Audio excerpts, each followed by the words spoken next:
Mega power star Ram Charan Tej ఇటు హీరోగా అటు బిజినెస్ మ్యాన్ గా రాణిస్తూనే తన తండ్రి రీఎంట్రీ మూవీ ఖైదీ నంబర్ 150తో నిర్మాతగా కూడా మారాడు.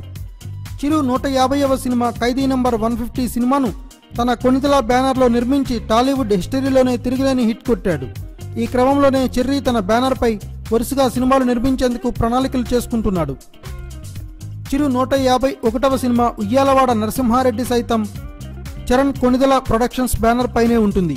ఈ సినిమాను సురేందర్ రెడ్డి డైరెక్ట్ చేస్తున్న సంగతి తెలిసిందే. ఇదిలా ఉంటే చరణ్ తన 3వ సినిమా ద్వారా ఓ అరుదైన కాంబినేషన్కు శ్రీకారం చుట్టబోతున్నాడని ఫిలిం నగర్లో వార్తలు వినిపిస్తున్నాయి.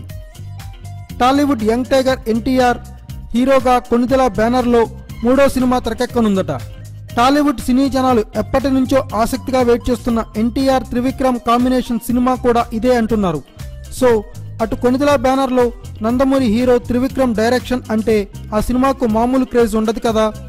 ఇక చెర్రీ ఇదే బ్యానర్లో అక్కినేని హీరో అఖిల్తో పాటు మరో యంగ్ హీరో సర్వానంద్ హీరోగా కూడా ఓ సినిమా తెరకెక్కించేందుకు సన్నాహాలు చేస్తున్నట్లు సమాచారం. Thanks for watching. Please subscribe our channel.